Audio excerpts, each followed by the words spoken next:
For over 800 years, the Figarland family has stood at the very top of the One Piece world, shaping history from the shadows. They fought alongside Imu to defeat Joy Boy, serving as the sword of the celestial dragons and commanding the God's Knights. They ensured the survival of the world government for all these centuries. Without them, the ancient kingdom would have won the War of the Void Century. And here's the real shocker. Shanks' bloodline isn't just ancient. It might not even be from this world. Yes, you heard that right. Oda has been dropping hints all throughout One Piece, especially from the new mural in Elbaf. Even the name Figarland itself is a hint to Shanks and his evil twin brother Shamrock being aliens, as the name Figarland comes from the Greek word for moon in Old Norse Fengari, which can be written as Figarando in Japanese. And with Garling literally having his hair and beard shaped like the moon, I tend to lean towards this theory, because Garling styling himself this way might be a way for him to stay true to his ancestral origins. But it's not just the name which is evidence of Shanks' alien allegations. So to understand that, we need to go back over 1500 years. At this era, the moons orbiting the planet were going through rapid advancement. Through Enel's cover story, we learned about Birka, the ancient civilization on one of the 6 moons, which had advanced technology called the Automatas. We know that the Birkans, the Shandorans, and Skypians all lived together. However, once the moon had been stripped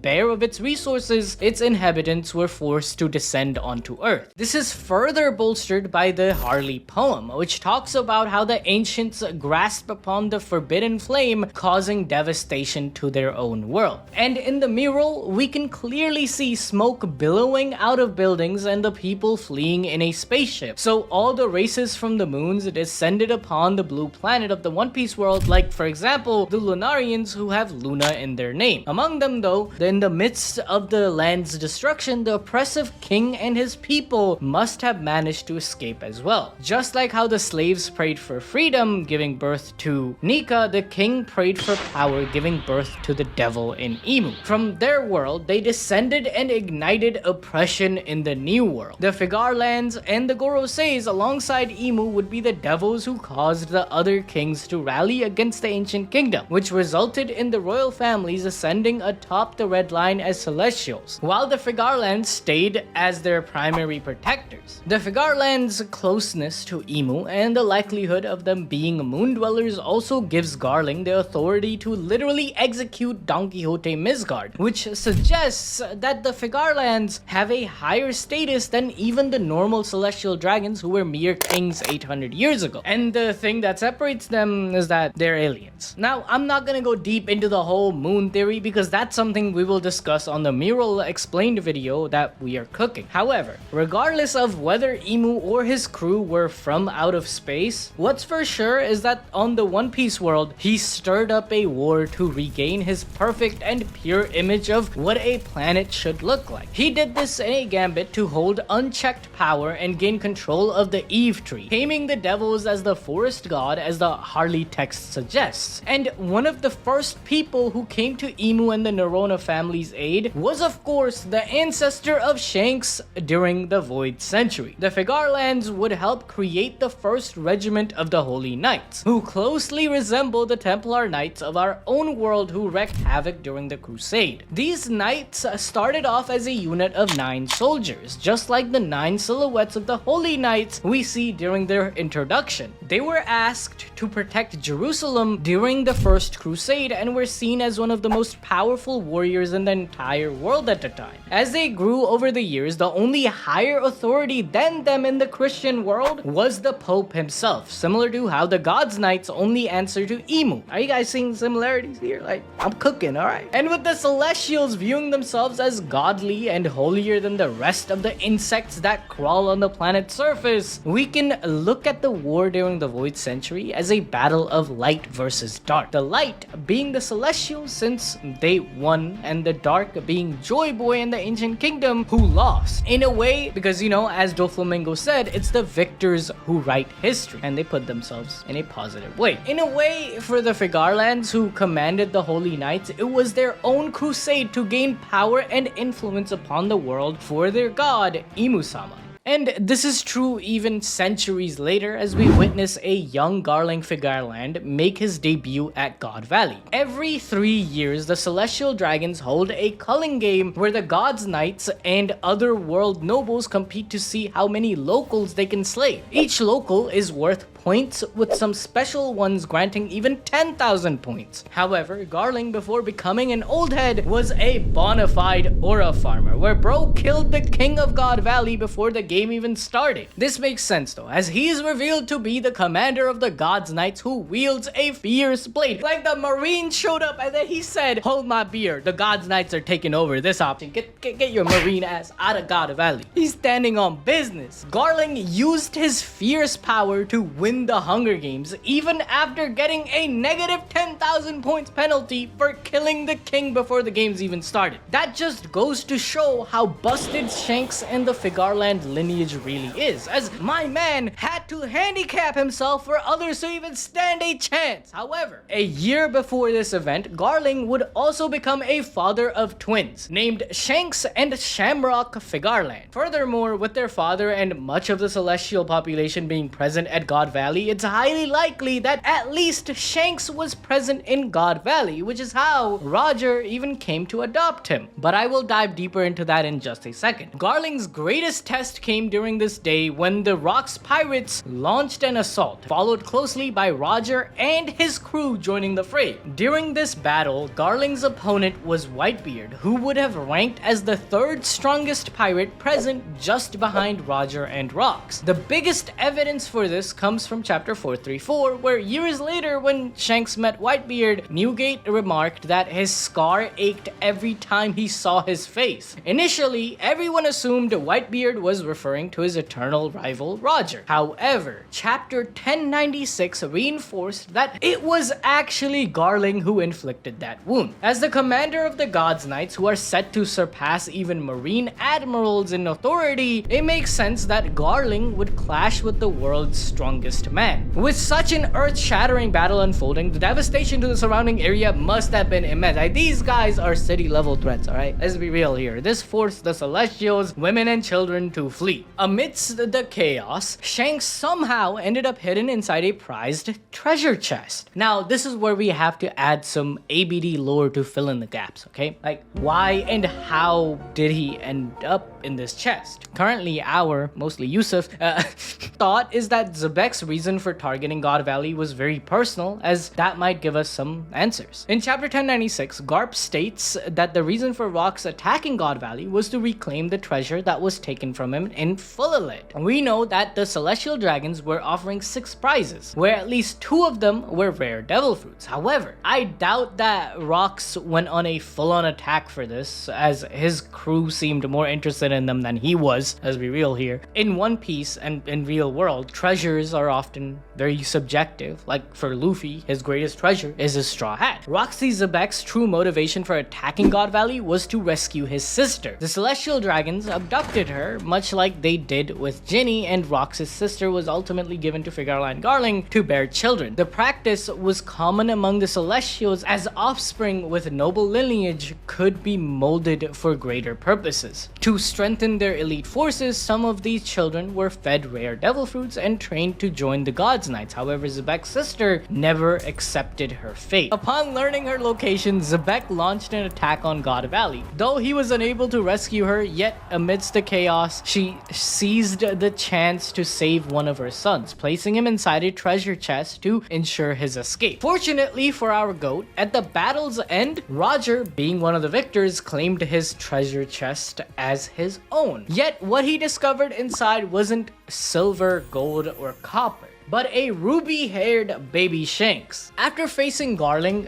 Roger wasn't naive. He knew this child was a celestial dragon, the son of a God's Knight, like due to a note, or I don't know, just ballsy prediction. Like, look at his hair, look at his build, like He looks very much like Garling, even as a little tiny infant baby. I'm just saying, and yet Roger chose to take him. Understanding his mother's will, Shanks was meant to be free. He also saw the potential for something far greater. Shanks could serve as a bridge between nobles and common people. If Roger could instill in him the belief that all life holds value, raising him with ideals of peace and unity, then perhaps there was a chance to sway the world's ruling elite. Oda subtly reinforces this idea through Shanks' clothing in the chest. It bore the symbols of both the sun, representing light, and the moon symbolizing the night. As a child, his destiny remained uncertain. That's why he had moon and the sun as in his clothing. While his older twin Shamrock trained as a holy knight, dedicating himself to defending Imu. Meanwhile, Shanks was adopted into a new family, Roger and Rayleigh as his fathers, Gaban as his uncle, and the rest of his crew being somewhat his guardians. And let's not forget his one true brother being Buggy D. Clown. However, what separated them was that Shanks was raised in the ship and molded to become the one to bring forth Nika and usher in the world's long-awaited dawn. The idea is further supported by Roger giving his straw hat to Shanks sometime over the next 8 years. In Luffy's case, he was later given the hat as Shanks' gamble on the future in the hope that Luffy would inherit Roger's dream of equality and peace for all. So it makes sense that Shanks is following in his adoptive father's footsteps here, and we can assume that Roger gave up his hat because he saw that same spark in his son. Meanwhile, Shanks' twin Shamrock couldn't differ more. He followed the teachings of division and superiority of the Celestials given to him by Garling and the daddy of all nobles, Imu-sama. Shamrock would dedicate his life protecting the devil whose shadow shrouded the planet in darkness, while Shanks learned the importance of bringing sunlight to the world. However, finally after 15 years, the Figarland family would once again become reunited. After Roger managed to find all the road poneglyphs and as they approached the final island, Shanks' other brother Buggy had a heavy fever caused by the worst illness ever. Alright, this is worse than COVID, this is worse than any illness you've ever gotten. You'll die if you go to that island. It's very scary. Like, we're so lucky that Buggy survived, okay? Thank God. So true. Buggy was completely distraught over not being able to enter Laugh Tale, so considering them being raised together as kids on Roger's ship, Shanks opted to stay behind, telling his buddy not to worry because they will still be able to sail there again on their own ships in the future. That's how much this bond meant to Shanks. They were a family too. However, when Roger returned to the ship, Shanks began asking him several questions before bursting out into tears. After the reveal of Shanks' true lineage, we know now that Roger most likely told Shanks about his birth, Garling, and older brother Shamrock. We believe that this final conversation was Roger passing on his mission to the young boy, telling him why he chose to entrust him with the straw hat, revealing what it means on the grander scale. Roger explained that the D clan and the straw hat are emblems which oppose the celestial dragons, leaving Shanks between two difficult paths going forward. Does he continue his life as a pirate and live up to the hat representing the sun and freedom, or does he return to his own people to be trapped in eternal darkness that Imu has? After watching Roger die, Shanks decided to change his objectives from claiming One Piece to just sticking to being a simple pirate crew, which sadly angered his brother Buggy, separating the two going forward. However, this decision stemmed from Roger's final words, realizing that it's not time yet for Joy Boy to return and the Sea King's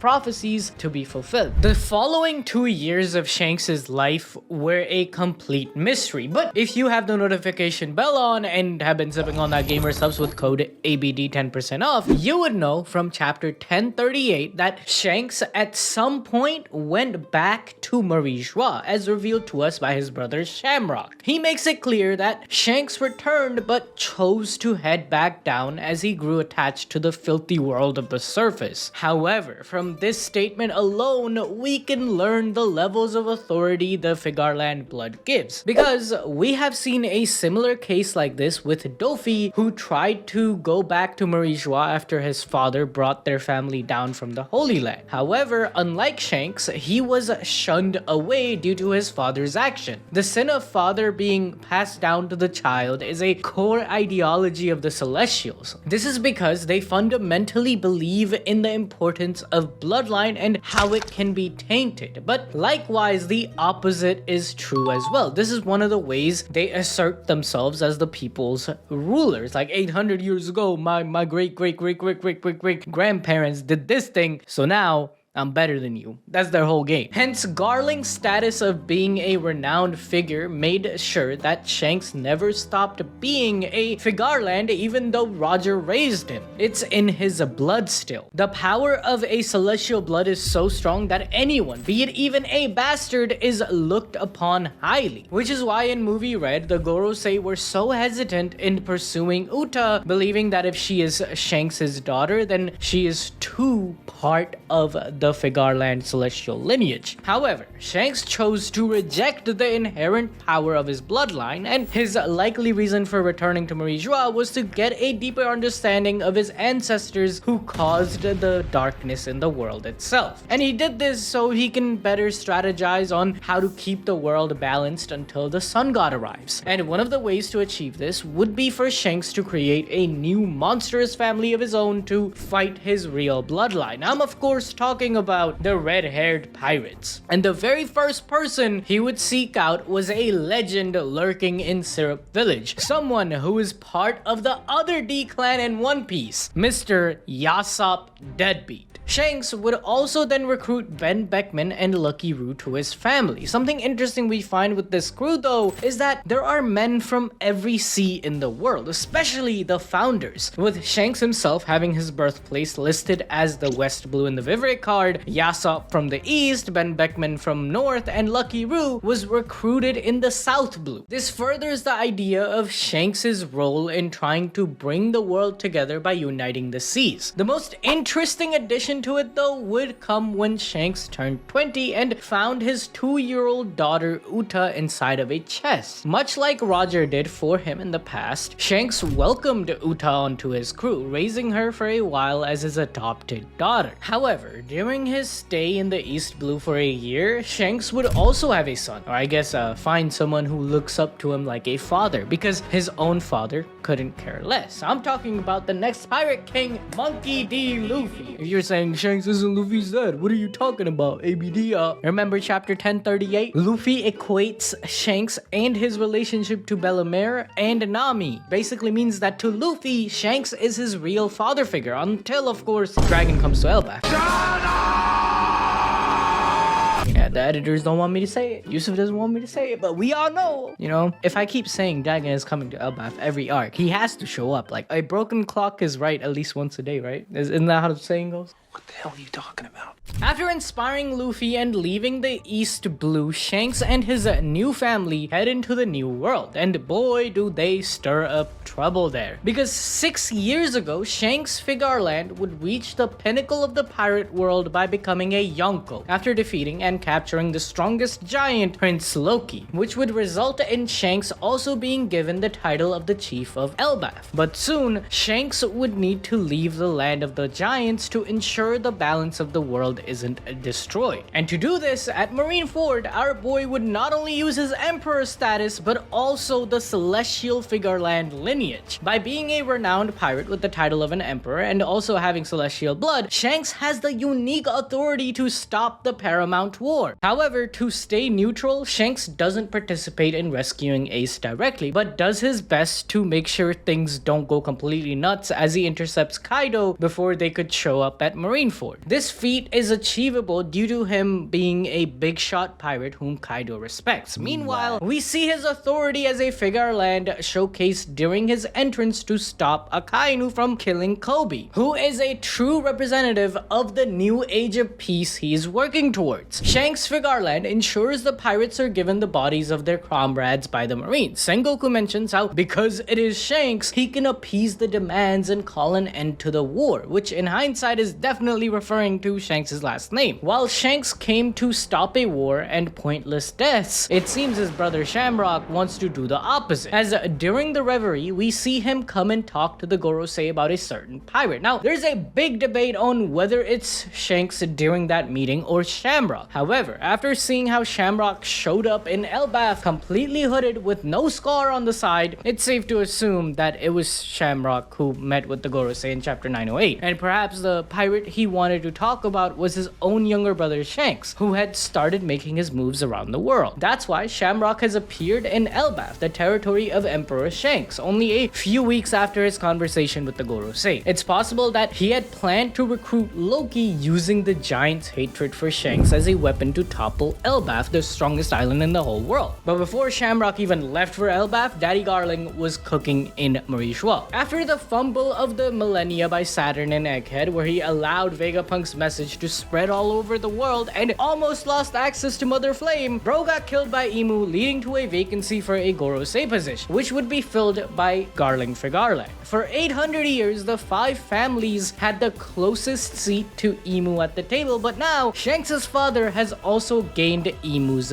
blessing, which of course means Garling will become immortal like the other Gorosei. Furthermore, Garling will inherit a demon god fruit just like the other Gorosei, which seems to stem from Emu's own power. However, this poses a slight issue. If Garling is a Gorosei, the position of the commander of the God's Knights is left vacant. But who better to fill it than Shanks' evil twin, Shamrock, who literally sent his sword after Loki because he would be too weak for him right now. This is a giant with a 2.6 billion bounty, mind you. He's him. But in a flash, Shamrock unveils the true power of his mythical zone devil fruit, sealed within his very sword. As he unsheathes it, the terrifying form of Cerberus, the 3-headed beast of the underworld, is unleashed. This mythical creature's very existence aligns with the demonic entities surrounding Emu, standing as the guardian of hell, a being intertwined with the abyss. Shamrock wielding this blade further deepens the contrast between him and his brother Shanks. Shanks' own sword, Griffin, is also a guardian, but of treasures rather than the underworld. This subtle but profound distinction reflects Shanks' purpose. His fight is not just about power or territory, but about protecting what truly matters. From the very beginning of One Piece, the concept of treasure has always extended beyond mere gold and riches, as it represents dreams, values, and the things people hold dearest. The difference between these two weapons extends even further, reinforcing the ideological divide between their wielders. Griffins are symbols of the heavens, light, and divinity, closely tied to the legend of the sun god Nika, a figure of freedom and hope. Cerberus, on the other hand, it represents the underworld, darkness, and the boundary between life and death, a fitting counterpart to Emu, an immortal being who exists outside the natural order, clinging to life despite having long since passed the point where they should have perished. Emu's just an unk trying to be a YN. Yo, that's so true. Yo, that's so true. Did I cook? Did I cook? This clash of mythical forces hints at a far greater conflict between the ideals of the brothers, one seeking to protect dreams, the other to prolong a nightmare. Furthermore, a thing to note here is that Shamrock's sword is an awakened devil fruit, as it has similar black clouds that we see with Lucci or Luffy in their awakened form, along with each head having its own sword coming out of its mouth. What this tells us is that Shamrock clearly has a mission in his brother's land. With the defeat of the government in Egghead and the 8-nation rebellion caused by Sabo and Monkey D. Dragon, that's my goat, Emu needs a win. So what better way to get it than to subjugate the strongest non-government affiliated island out there? And to achieve this, they have sent some of their strongest. Unluckily for us though, Shanks is out of town, likely dealing with another pest for the Figarlands, which is Blackbeard. Instead, we are going to witness Shamrock versus Zoro or Gaban.